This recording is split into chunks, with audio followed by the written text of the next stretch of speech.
I'm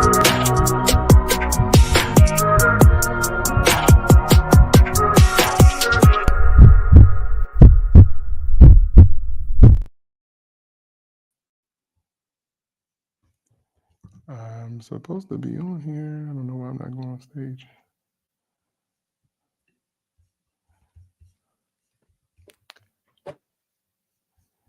Hello, hello. Can y'all hear me? 1 second. Erica, how come we're not on the stage? Let's see here. I don't know if she can hear me. There we go. All right. All right. Hey, family. How y'all doing? How y'all doing? You want to get in here, boo? Okay. All right. So welcome, welcome, welcome. We are at part 2 of Heart to Heart. And we started our last conversation off kind of crazy. We were talking about sex outside of marriage, and the questions started coming in, and we only got to like 2 questions, I think. So that being said, we was like, look, we're gonna do a part 2. We're gonna bring some of the people back. I got my beautiful, lovely wife here, Pastor Tiffany. Hi, we can change the name there. Yeah. We let me update that. Did you want to say hello to the people and let them know? Yeah. Well, good evening, everyone. Look, we're trying something a little different where we're doing this, this is for the grown folks. So we said, let's try to do a more grown up time since, we have all the, dinner and if you have kids and whatever errands, this mic is just kind of like, wobbly. It's just kind of like in the way too, just a little bit. All right. But so good evening, good night, and hi, Erica. Hi. How are you? I'm good. Today was a beautiful day. I was productive, and now I get to talk to y'all, see your beautiful, wonderful faces, handsome face. So excited to be here. That's what's up. That's what's exciting. I'm already putting on a disclaimer. I'm still sick, and she wasn't supposed to be on, y'all. That's why we had one microphone. I tried to give her the husbandly advice. I said, babe, go ahead, lay down, enjoy yourself. But that was the reason why we canceled the last time. Right, so, right. On? It should be on. Okay. Yeah. That's the reason why we canceled the last time. So I'm trying to like stay committed, but I'm also like coughing. So just don't. I understand. I got my water over here. Look, yeah, I should have made some tea, but at least I'm not getting anybody sick. So that is the great thing. Absolutely. And y'all are so official with the mics. I like literally went and dug mine out. So hey, come on, microphone. Like, okay, well, they're gonna be official. I'm gonna look official too. And you can't even see it, but still, it's here. I had to show it for a second. Absolutely. It's a classic one. I like that. Yeah, that looks really nice. Yeah, these joints are a little clunky and everything like that, but we're gonna get it together over here. No, so they're official. One thing that I wanted to do too, and I'm glad that I got y'all on because we are missing one of our faithful 4 that Minister KJ Staten is away, actually on a ministry trip right now. And so he wasn't able to join us, but he gave us permission to do what we do. And so anything that y'all don't like, we're going to blame him for it since he ain't here to defend himself. And we just going to put it on him. But we're excited about this crew. Normally, we have Heart to Heart on 4th Sundays. And so we're going to continue to do that live at 11 on 4th Sundays. We are trying to put together a female all-women's panel for this one in honor of Women's History Month. And so I'm excited about that. And so we still want you all to stay engaged. But as I mentioned before, this is a special edition so that we can jump into the questions. So are y'all good? Y'all want to just jump right in? We got a bunch of questions. Did I forget anything? Did I leave anything out? No, I would say only. Yeah, I think that's pretty much it. Like, this is not going to be, we're just this is not going to be anything, what's the word I'm looking for? Like, rehearsed, right? Oh, so no, we're just we're rolling through questions. We're gonna just kind of have some chit chat about it, and then we're just gonna go ahead and let y'all have a good night. Don't forget the cameras up here. I didn't know. Yeah. Cameras up there. Yeah, absolutely. And then also I want to let y'all know too that if you are watching live, you can still scan the QR code so that we can see any questions that you have. It still works. It should still work, hopefully. I created this beautiful banner, so I'm hoping that it works. All right. As my wife pulls it up so that we can see your questions, I also want to let you all know that Easter is coming. And so in a Yes. couple of about 3 weeks, I think, on the 31st, Yeah, it's crazy. Easter is around the corner. And so we want you all to join us at Heart Church. We are going to have family photos. That's right. We're going to, I know many of y'all getting dressed up. Y'all be trying to match and everything like that. So we got a professional photographer coming to take photos. Now, I'm giving you the disclaimer. They are not there for multiple angles and reshoots and stuff like that. We're going to get you a couple good shots and get it right. It's free for you. So we want to make sure everybody gets one. Of course, we always have some kind of food, games, giveaways. But most of all, we're going to have the Holy Spirit there in worship. And so we're grateful for that. So be sure to make sure that you scan the QR codes and join us. I think I did my work. Yeah. All right, let's jump into it. Yes. I'm trying to look at my screen too. So, all right. So I went ahead and typed up most of the questions. So we're just going to answer them one by one. Is that okay with you? Yeah, let's ease into it. Okay, so we're gonna ease into this. There was one that I saw. Yeah. Let's see. Okay, this one. Can we do this one to show it? Yeah, just hit show it. Okay. So this one says, how do you explain sex to your children and when? All right. So as for those who are just joining us, me and Tiffany are married. We have 2 kids. Minister KJ is single with no kids that I think he knows about or that we know about. And then same thing with Erica as well. And so I think it's good to have these perspectives because we already have children. So we are going to eventually have to have this conversation. Erica will have children, but I'm interested to know, Erica, what your plans are, what your thoughts are around it. I'll jump out first since I already got a hold of the microphone. I would love to know your perspective as well, everybody's. For me, how do you explain sex to your children? Now, I'm give context. I have 2 daughters, and so with 2 daughters, as a male, I don't know how much I am going to be involved in the conversation from just the feminine perspective of that. I'm gonna leave that to my wife. That's my plan, unless she desires otherwise. However, as far as just like understanding the science behind it, letting them know exactly like how it works, what it is, that's something that I plan on us doing together. When I'll probably do it. I mean, it's 20. It's a new age. I'm thinking maybe like 10 years old, 11. So I guess what I was gonna say, the real question is, I'll be curious to know when you all learned about sex. Oh, so I feel like that could be like a good starting point. I learned about it probably, and like they taught it in school too, but before school, like my parents had talked to me about it, which I was glad because I got to hear it from them first, as opposed to like it being like a whole completely new thing at school. But I think I was like maybe like 8 or 9. Okay. Yeah. Yeah, I don't really remember the talk, to be honest. I'm sure my parents had it with me. I don't remember specifically having a conversation about sex. But I do remember talking about it in middle school in class. And I'm sure my father told me about it. So maybe, but I was probably like, maybe like that 10-year-old. What about you, Erica? Yeah, I don't remember having like ever really having a conversation about it. But I do remember in middle school, elementary school, family life, education. Yeah.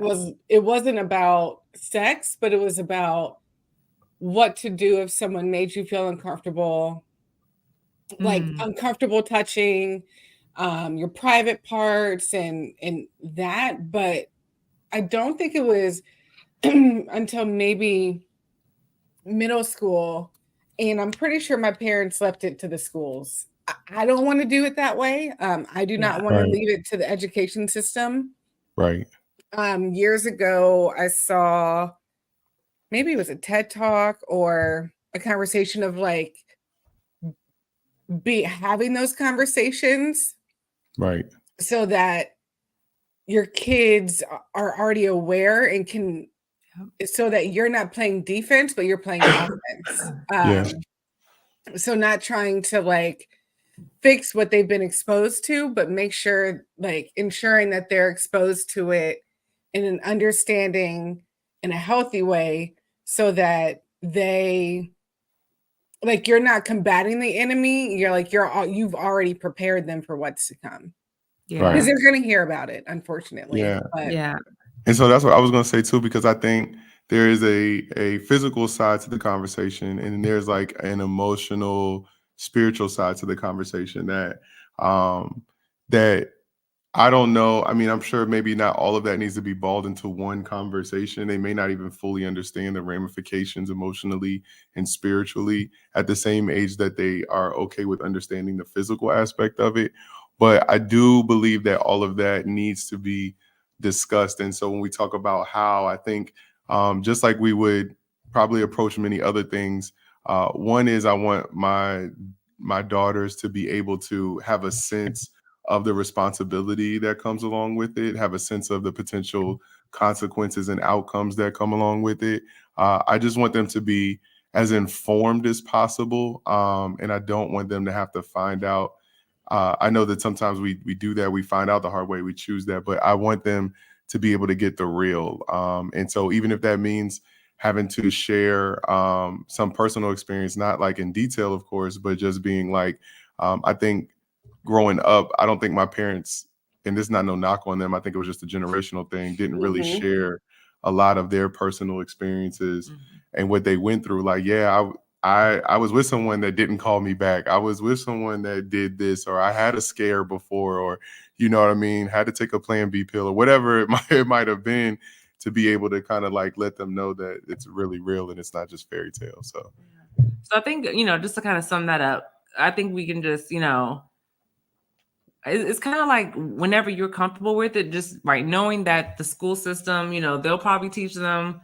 If not, Hollywood will do it too. So it's like, if you want to take preventative measures, which that sounds like the consensus for all of us, then, the earlier the better, and just take it slow, take it easy, because I'm sure there's going to be a whole lot of questions. I can't even give you any tips because we haven't had that conversation yet, and I'm not looking forward to it. Right. But it has to be done. So we'll be praying for you. Yeah. Pray for us too. Do they ever ask you when they see like pregnant people where babies come from?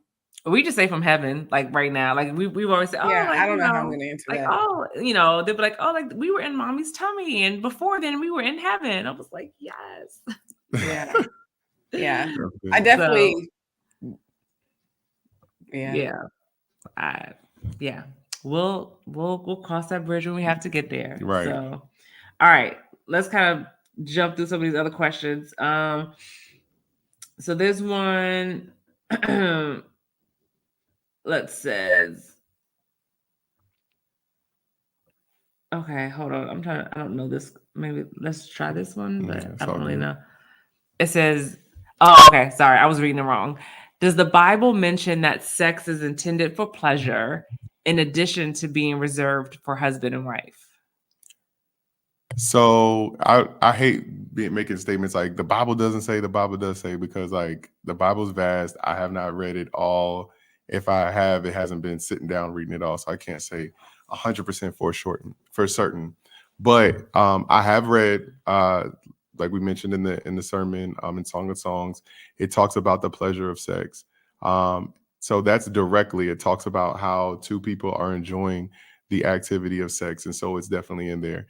If you look indirectly, which you really should read the Bible this way as well, that you have to ask yourself, if for instance, like Samson and Delilah, like what would cause a man to give up his secrets? What would cause a man to be able to allow a woman who's trying to get to identify his weaknesses, and he is unrelenting in telling her, but then over time it is, and you kind of put two and two together that she got that good, and he can't get enough of it. What they call it? What's that movie? They call it what? Sunshine? Oh yeah. Yeah. Oh, Harlem Nights. yes, Harlem Nights. Yeah. Sunshine. Like, have you call up your wife and they're like, yeah, honey, I'm not coming home anymore. So there is an indirect mention to how pleasurable sex is in that way. And then even when you see people like the fits of passion, like the rape of Tamar and her brother, raped her, and he just had a fit of passion where he just couldn't help himself because of how pleasurable it was. Or even David looking at Bathsheba and calling her over and having sex with her because of how pleasurable it is. So even when you see sinful acts happen, normally it's because it alludes to how pleasurable it is.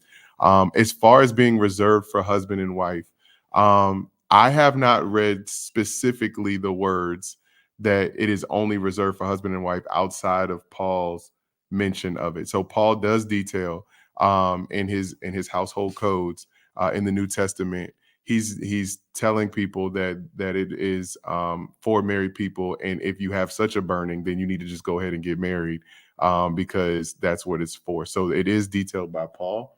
Yeah, it's real. So, I know, but that's just like so wild to me. Like if someone just like, well, marriage was different then though too. I know, So yeah, I know, but just he's not thinking about like you really need to get along with your wife and stuff like that. He's like, go ahead and get you a wife, get you a husband, and y'all do what y'all. I know, but like whenever I've read that though, like I take it literally, which I know, you can't take everything literally, right. You gotta think about the context, but just like, right, you just might as well just go ahead and get married just so you can just have sex. Like, and then you don't see a lot of consensual or God consensual, meaning like he's okay with this sex outside of marriage. And then it gets really interesting too. I know I'm kind of beating this up, but it gets really interesting because you could have multiple wives, or is this your concubine, and all of these different things that were allowed at the time that didn't really look at like sex outside of marriage, even though it was with multiple partners. Where in our context, we think of monogamous relationship with our spouse. And so that's my answer to the Bible question. I do believe that God's intention is for it to be in marriage just because of all the ramifications that come along with it. I think God allows freedom inside of boundaries.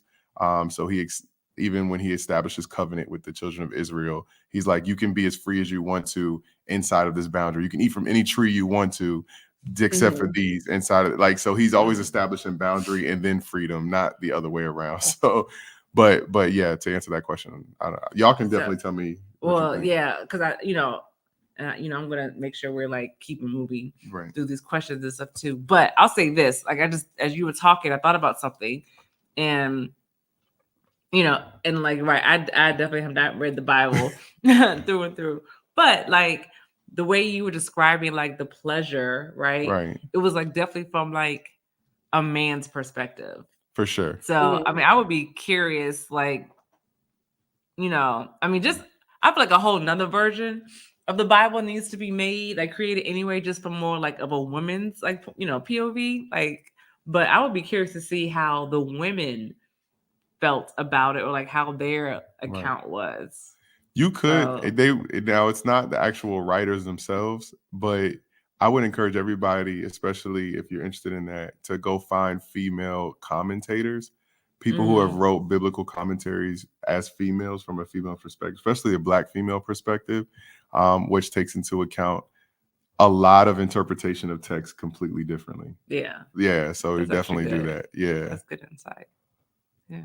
Erica, you got anything to add? I know you don't have to. I know we got to roll through it. I think you both summed it up. Yeah, I was mainly looking at like in addition to it being reserved for husband and wife. Yeah, and like I know we've discussed it in the past, and there's probably I think I saw another question around it, but it's that I think there are intentions of things, and there are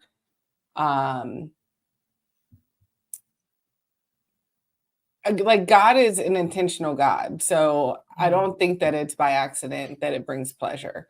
So for sure. Yeah. For sure. I'm like, God is a good God.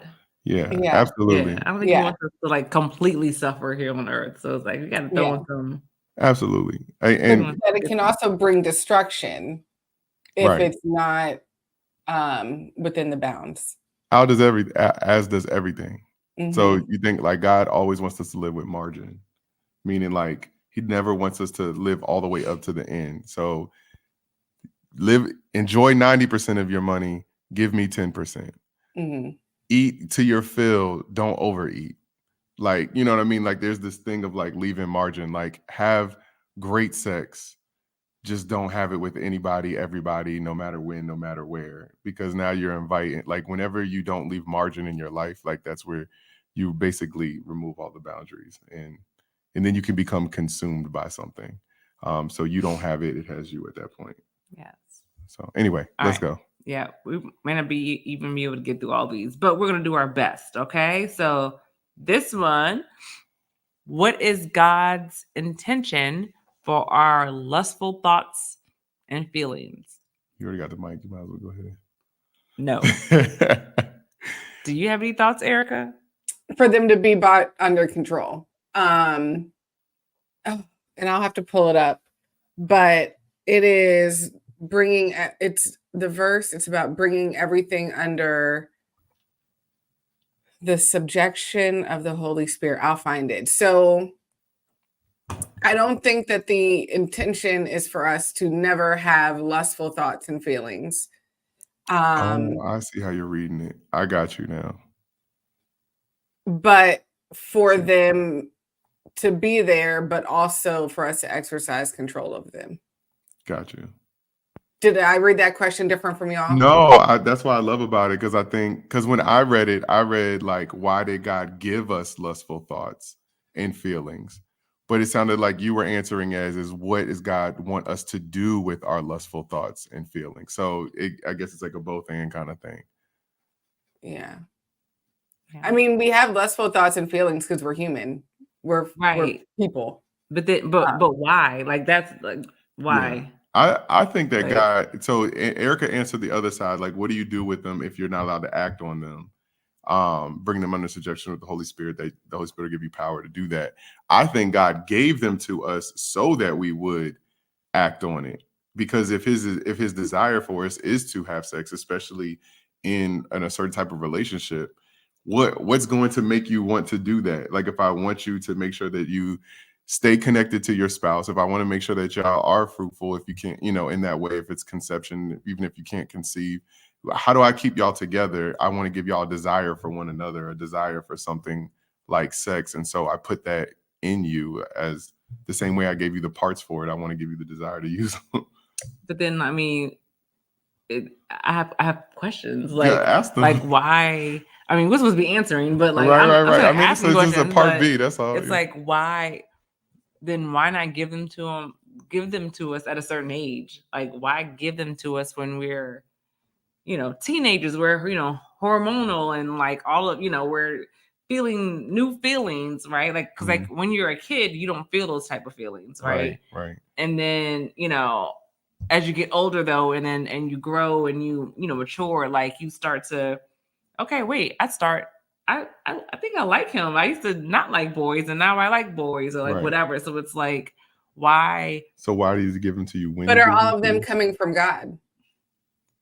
But I feel like I feel like they are coming from God, because I feel like the fact that everybody kind of transitions like along the same type of trajectory. It's like, okay, we're little kids, ill, boys are yucky, ill, girls are yucky, and then all of a sudden, like, oh, around the 11, 12, 13, oh, okay, boys are, girls are, so it's like, and that's technically biologically when we come into our adulthood. So society wise, no, like it would be weird for a 13-year-old, 14-year-old, 15-year-old to get married and start acting on their lustful thoughts. But biologically, most of the time women will start having their period, which means that they're able to technically get pregnant. Men, will start to start to have that feeling to want to do that. That's when boys start to try to, they start pleasing themselves and start looking at magazines like 13, 14, you know what I mean? And so your body is going through just a natural change, which I believe comes with it. But at the same time, we just we consider them young, kids. But, you have like bar mitzvahs, bat mitzvahs, you have quinceañeras. Like most of the time in many cultures that span back thousands of years, they look at teenagers at that age as like you're coming into your adulthood. Well, even like not that long ago, but like people were getting married at 15. I just finished Viola Davis's book. Now, I don't think that her mom wanted to be married at 15, but her mother was married at 15. Right. So crazy. Nowadays, at least in our society, that is illegal unless signed off on. But in other countries, right. Yeah. And then even during like chattel slavery and stuff like that, they would start breeding. At that age, once you're able to, once you're able to conceive, then it was a wrap. So I do think that the feelings are natural, so that we'll be driven to that. I don't, but I do think that we, as with everything, anything that we're necessarily attracted to, have desires. To your point, Erica, it does not mean that we need to act on them. And so that's part of coming into the maturity of your desires, where it's like in every aspect, I need to learn how to like spend my money wisely. I need to learn how to like eat better. I need to learn how to exercise more. So it all becomes a part of like adulthood in that way to master those things for sure. Oh my gosh. Is there a certain one that you want to, babe, or you just want to pick any of them? Y'all can pick out this cough. I keep getting up. I'm sorry, y'all. It's okay. It's okay. It's okay. I keep muting my mic to clear my throat. Yeah, so this is like, allergies are really just allergies. Yeah, they have been like they've come early this year. Not my friend.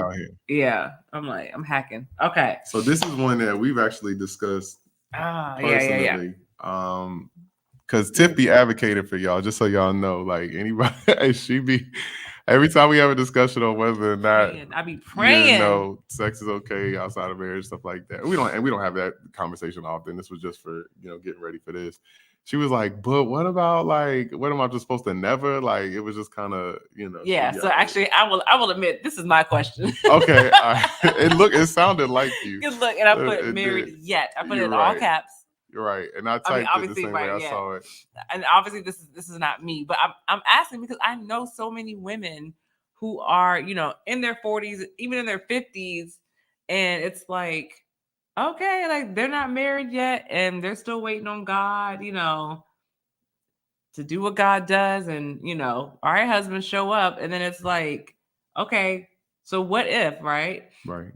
And this is not my prayer. I'll be praying the Sierra prayer for all of y'all, okay? Like, right, Russell's coming, but like, what if he doesn't come, and then it's like, well, because you're not supposed to have sex outside of marriage, then it's like you just submit to a sexless life, and that's just it. So let's flip. I don't think that's fair. I hear you. So let's flip this. What's the opposite of it? So basically, this person is saying like, I'm not married, so it should be, or could it be okay for me to have sex outside of marriage because it's unlikely that I might get married. But then the question then becomes, okay, so you have somebody that's willing to have sex with you but not marry you, and the question then would be like, well, why? Like, and we know on surface it's like, okay, because sex feels like it's less of a commitment. There's probably more people that's willing to just have sex and not necessarily willing to commit or whatever. And then my question would be like, it sounds like this person really wants to be married, not just have sex. So it would be like, well, if he can't give you everything you want anyway, if he's only willing to just have sex with you, then it's probably not going to be that fulfilling. I don't know. I mean, I know it's a lot of hypotheticals, but it's just one of those things where like, is the lowest common denominator like, I just want to get my rocks off, or is it I would prefer to be in a marriage, but it's just not happening yet? Yeah, I mean, I'm, and again, this is not, it's not me, but I know, I'm putting myself in the shoes. But yeah, it's like, it's me. Right. You're not in your 40s, Eric. No, I feel close, but right, we're not there yet. Right. But yeah, I don't know. Yeah, so I guess Erica, I mean, I would maybe you should like, I want to hear your thoughts on this, because this is me just speaking from what I would think, and Yeah. just I don't know. Is it more important to, as you answered, a tag on, is it more important for you or desiring for you to be married or to be able to have like guiltless sex? And you don't have to answer that. Like, I'm not trying to put your business out, but I guess that's my thought about this question. Mine is to be married. Yeah. So from my perspective, what if I get married? Does that mean I should never have sex? There's what I know biblically in lessons learned in life, and then there's reality. If you have before, and I also think that there is a difference between like someone who has never experienced it and someone who has. Right. So like as someone who has, I can't say that I'm going to be 40 and unmarried and be like, well, I'll just wait. I can't guarantee. So because I know both sides. Like I know people who are in their 30s, 40s, unmarried, are not virgins. I know people who are. And I think that the people who are, it is not as much of a concern for them because they've made it this far. And it's not that they don't know what they're missing. Like they desire intimacy, but when they think of it, it's not like a physical lust. Like they aren't having memories of it. It's more so like a desire to experience that level of intimacy and connection, and like that which God has created to be enjoyed.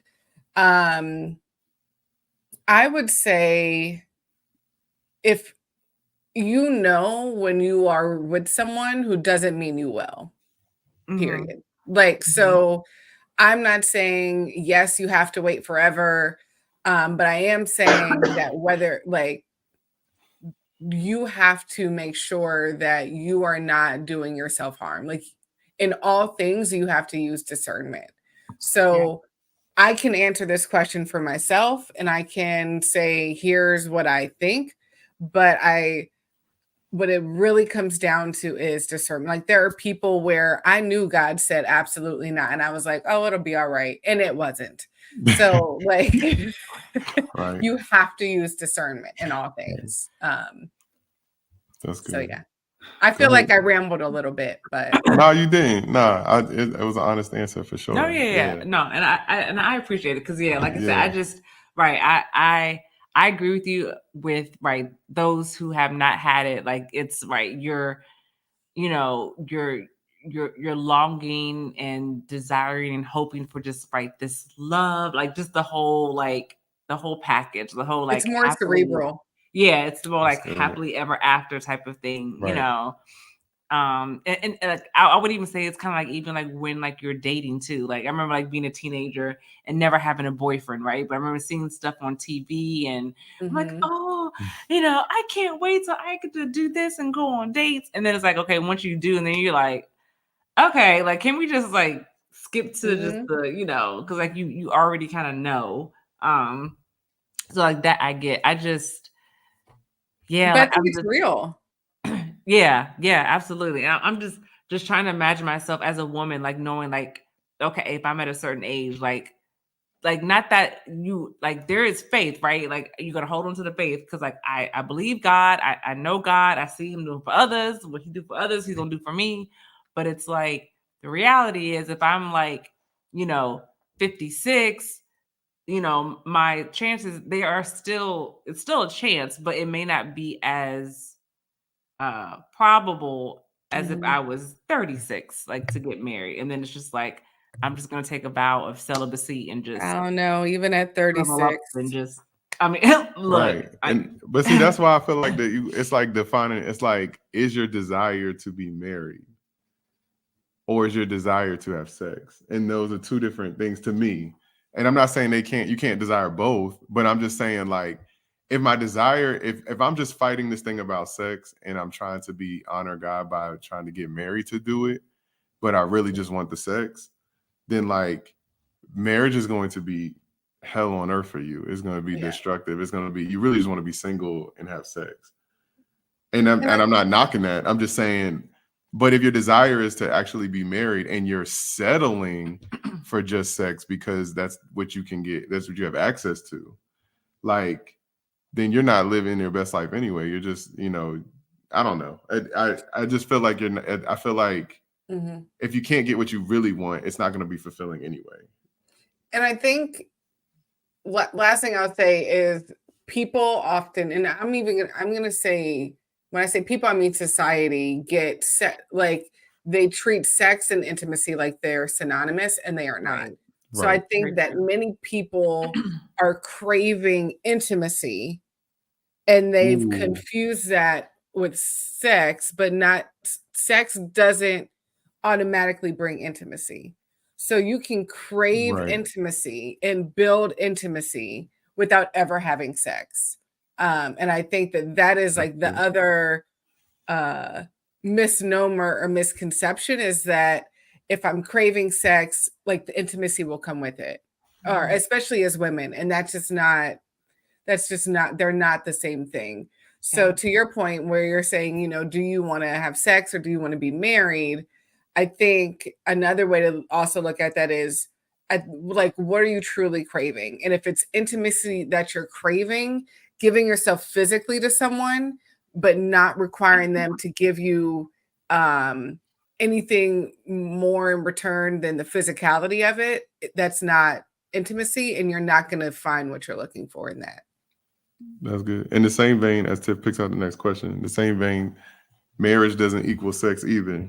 So if you think that just because you get married, you're going to be having sex like on a regular, sometimes that doesn't. Yeah. Look, I have enough cousins and really good friends to know that life be life, and I know that post children, post baby, that the things that there's a lot of trauma that happens down there that you got to heal from. It's a lot.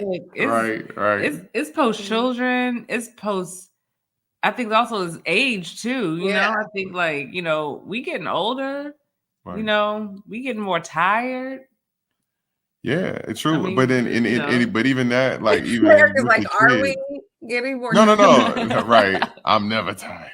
No, but even like post kids physically, but even just having kids, like right now, we just gave up we put the girls to bed at 8:30. We got a good hour run to do like something adult, have an adult conversation, watch an adult TV show before our age starts to be like, okay. No, my age. He's talking about me. Right. Because I go to bed early. So Right. But I'm just saying, like, it's not like it doesn't just mean like a lack of desire or a lack of willingness. It's just like, what am I going to do with this hour? And I got one good hour from this long day, from cooking dinner, from putting the girls to bed, all the things. Working, all the things. Yeah. Don't let you have worked out too, like on top of that. Like, it's a lot. Okay. All right. Another one. So I'm gonna show this other one. Let's see. All right. You need to get a charger. Okay. This says, right, should there be any limitations on bedroom aids used between you and your spouse? And I'm going to just go ahead and assume that bedroom aids are like toys and accessories and And the reason I look like that, because I'm like, does aids include other people or inanimate objects? That's what I'm saying. We're just going to use it as toys and accessories, because I think that's going down a rabbit hole. Nothing else without like a heartbeat. Okay, got it. Right. So this is just inanimate objects. Right. I was gonna say a pulse, but I was like, no, because right. Yes, because don't say pulse. Yeah, let's just keep pulse. Most of them, whatever. I'm sure a lot of them do pulse. Right. So me personally, I don't think there's any limitations on what you can and cannot use, do and not. I mean, whatever your thing is. Again, limitations is not the word. I do think that it would be good to not use it in lieu of your partner, and like they don't know about, like, if if like I'm holding out on you because I have something else, or if I'm using this because I'm not banging with you, or because, like if it's away from you and it's creating separation, then I think that could cause a problem in your relationship. But as far as like, if it's not creating separation, if it's bringing together, or if it's like a hold me over because you away, or if it's like, I know you're doing, like it's all gravy and it's no, you know what I mean? Then I think the possibilities are probably endless at that point. But that's just my thoughts. I don't know. It's not really biblical, but it's miracle. Yeah, I don't know if there should be limitations, but I do think that it has to be respectful and take into consideration what your partner is comfortable with. Definitely. So I think sometimes people try to twist things to be, which, like, the marriage bed is undefiled. Like, I hear that one a lot. But that doesn't mean that consent and consensus are not important. That's good. Yeah. I mean, I would say I don't, I agree with, pretty much what you all both said as well. So yeah, I don't think there should be any limitations. Because right, it is between you and your spouse. I don't think you should be using, like, kind of like what Merrick was saying, like, and even like with each other, like using bedroom aids. I want to make sure I'm using that right. I don't think you should be using bedroom aids more than you're using or like physically touching like your spouse. Like I'm just on the personal belief that there is something there. It's very different between a bedroom aid and an actual person. So because, and kind of go back to like what Pastor America was saying, like in his sermon, like, like it's sex is used to, it is a form or a way to create intimacy and to like create connection. And, not saying like you can't, use something to kind of, put a little sauce on it, for the night. But if you all are relying on this toy, like to enjoy each other, then I feel like that is something that you should probably look into. Cause yeah, it's just something to be said about like an actual, for sure, like person, a human, as opposed to like, yeah, I think it should be an enhancement and not a replacement, is what you're saying. For sure. Yes. Yeah. Absolutely. Yeah. That part. That's good. That's real good. So we've been at this for 43 minutes. I know you have a time in mind or a thought in mind. Because you know me, I'll be like, oh, we're gonna like hard stop at 9:30 because okay, cool. I think that'll be good. That's a respectful time, know. Yeah. I will get what, for a computer? Yeah. This is not a charger? It is, but it's connected to the like if I take it out, the mics will stop working. Well, how will you charge?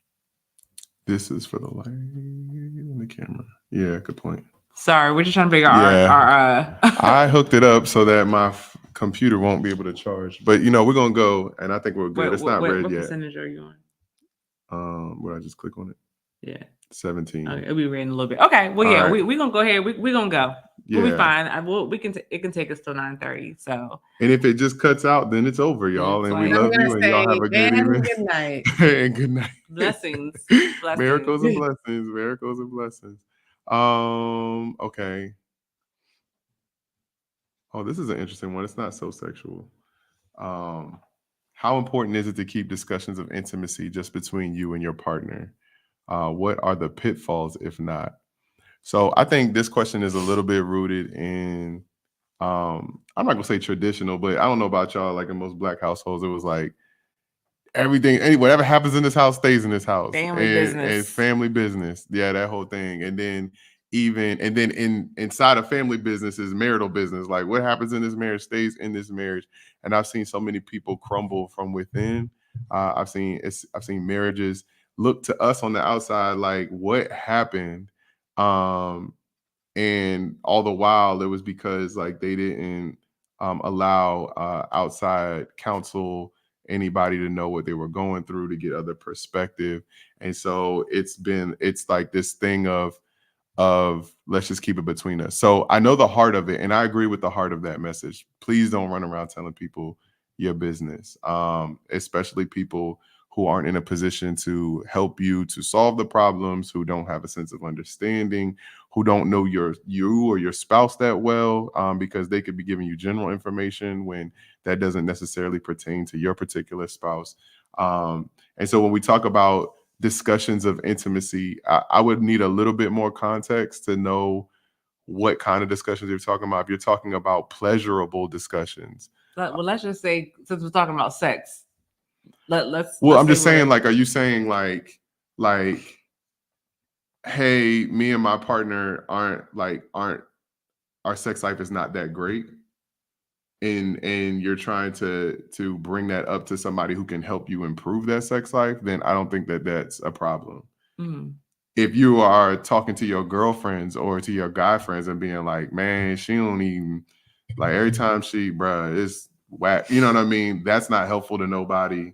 That's not constructive. Now you're just telling your friend, you know what I mean? So for me, I just feel like that needs to be kept internally. And I feel like the only thing that should go outside of your marriage are things that both people have agreed to allow or have an understanding of, like, hey, this is something I tell somebody. Are you okay with me telling somebody this? Are you okay with me sharing this? Are you know what I mean? Because that's their business too. That's their personal thing too. And so the pitfalls, if you illicitly share the intimacy of your relationship outside of your marriage, is that it can create a sense of and just, this is my opinion, a sense of betrayal, and it can create a crack where you don't necessarily want to crack.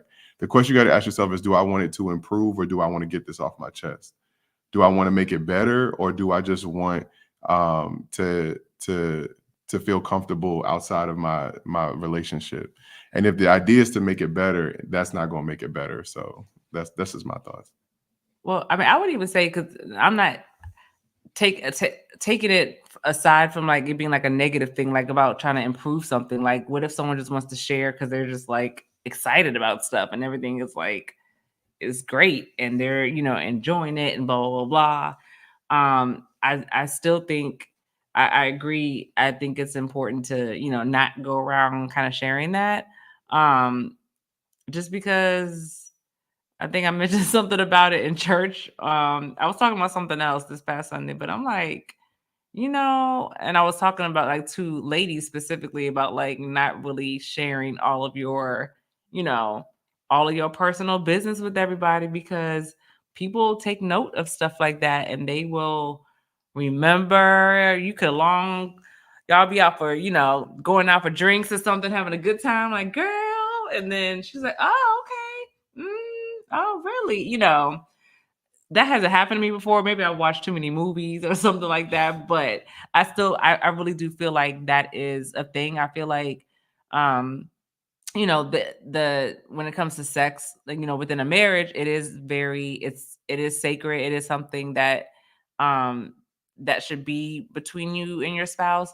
But like Pastor Merrick said, like if you do like share it with anyone, I think, right, doing it together, like if you're sharing it with like a therapist or something like that, like, you know, a safe space, that's fine. Or like, let's say if you are amongst other married friends, you know, married couples, and you all are all having, you know, a light conversation. It may not be anything like too deep about what we do specifically, but it's like, oh, yeah, you know, like y'all already know on Thursdays, like, you know, blah, blah, blah, like, you know, whatever it is. But I think like just having safe spaces to talk about it is fine, but it shouldn't be something that is just it shouldn't just be coming up casually in conversation. That's what I would say. That's good. So, any thoughts, Erica? I mean, I have one friend where when I do finally get married, I'm gonna be like, babe, I want you to know, I'm not gonna talk about your body part, but she's gonna know most of it. So it just Right. It just, but but I say that like now, but then I think of Right. like my friends who are married and I don't know details. I don't want to know details. I want to go out for drinks and hang out with their husbands and not look at them funny. So like I personally, anything that I know is about my specific friend, but not about them as married people doing, like, I don't know any specifics. I don't need to. I'm okay. And I used to be that friend who was like, oh, when we get like, we're gonna tell, and I'm like, nah, we're not gonna tell everything. It's okay. Oh, did we lose you? We had a feeling. So they may have lost, their computer may have died, but we'll see. We'll see if they'll be back. I'm gonna take a look at the questions that we have not taken a look at yet while Pastor Merrick and Pastor Tiffany rejoin. But yeah, so one other thing that I'll say that came to mind reading this question is I think when it comes to discussions of intimacy between you and your partner, I know one of the things that are common, becoming more and more common, is friendships between opposite sexes. So like a male where one of his like closest friends is a female, or a female or one of her closest friends is a male. If I were the significant other, I wouldn't feel comfortable with my husband discussing our sex life with another female, even if she is one of like his closest friends. So I think that there's also just like a conversation that has to be had between the two of you around like what you are and you aren't comfortable with. And if they really are hearing you, like they'll hear and understand your heart and your boundaries. And it's not about me being controlling, I'm just not comfortable. Just like if you told me that you weren't comfortable with me telling John everything, then I have to respect that. So Right. welcome back. Hello. Yes. Hey, we back. I know. Thanks for holding it down. Yes. But yeah, I caught the tail end of that. Yeah, that's communication is key. Absolutely. Got to be on one accord. So I want to hope y'all can hear us okay. Our mics are gone now, but I saw this come up and I thought this was super interesting. 5 minutes. Yeah, that's why I was like, last question, 5 Yeah. minutes. How do you get rid of past experiences with previous partners when you're with your current partner or wife? And I really read this question multiple times because I was like, of course you can't get rid of it. No one can go back in time. So I'm assuming they mean like get rid of get it out of your head, get it out of your system, out of your heart. Like you just forget about it. Like not having flashbacks. Okay. Okay. That's, That makes I more mean, sense. I think worst case scenario, they are still envisioning, still thinking about, maybe even on the verge of calling their wife somebody else's name. I think best case scenario, it's just something that they remember, something that they may even miss a little bit, long for, and they love their wife or love their spouse. I'm saying wife because it's wife on here, but I guess can go either way. They love their spouse, but they miss that old thing. You know what I mean? And so I think that's part of the thing. So for those who believe that God's intention is for you to wait till you're married to have sex, is to avoid just this, like, because this is very real. Like, you carry your experiences with you. No, like you carry your experiences with you. You can't get rid of it. That's the whole point. The best way to get rid of it is to avoid doing it in the first place. But of course, many of us have not had that experience. There's many people who have already experienced somebody. And you do take that with you into your relationship. As far as what you can or should do, one is, and this is not a definitive answer. I don't know the right answer, but the question that I would have is if it's purely physical, is that something that maybe you are interested in the act of that thing more than the person that did the act? And that might be something that you could potentially bring up to your spouse as an indicator of something you want to do with them or try, or if they can continue to try to get better at it. If it's purely physical, if it's something spiritual like a soul tie, then I think that you have to address it with a spiritual answer.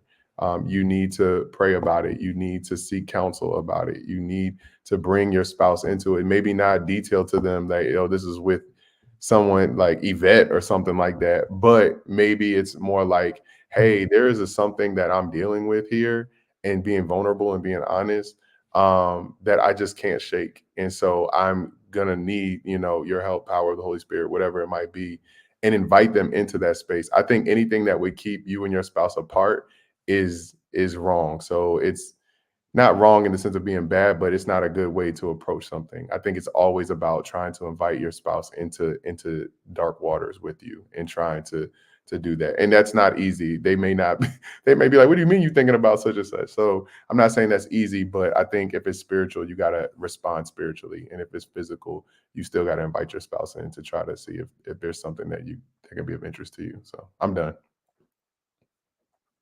Any thoughts? I know that was kind of, whatever. No, I agree. Yeah. I just Not do my marriage counseling one day.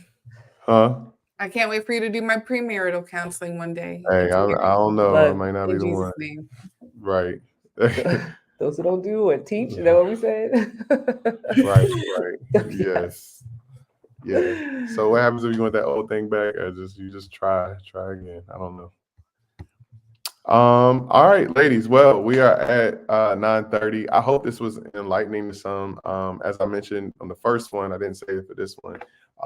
Truth is that, so a lot of this is opinion based. We just wanted to share our hearts with you all. We bring in Bible where we know we can bring Bible, but that's why I love these questions, because not all of them are detailed. And so as a pastor, I would say, make sure that you pray and seek God for your own life, for your own self. Don't take my personal opinion, my advice as God's word. Definitely find out what works best for you and what God is leading you in your direction. So excuse me. And then I would just also say too, if you just have more questions that that you want to talk about on a personal level, or you need prayer, definitely. Sorry, I am like not trying to cough here, but definitely you can reach out to Pastor Merrick and myself. We are more than happy then to pray with you, pray over you, talk with you, through some things with you. Excuse me. We don't have all the answers clearly, but we know the one who does. We know the one who does, and it could be a thing where we are, journeying together. So, we definitely want to just create space for you all, and just know that you have a safe space here. You have a safe space here. I'm done. Yeah. Any last words, Erica? Thoughts? Anything you want to share? No, I thank you for inviting me to participate in this conversation. Yeah, thank you for coming. Yeah. Appreciate it. This has been fun. So I hope you all have a good night. Yeah. Like you said, this is the old people hour now. I'm gonna go do dishes and get in the bed. Absolutely. I'm right there with you. Y'all be sure to tune in 4th Sunday for the next installment of Heart-to-Heart. We love y'all and have a good evening. All right. Peace. Bye. Bye.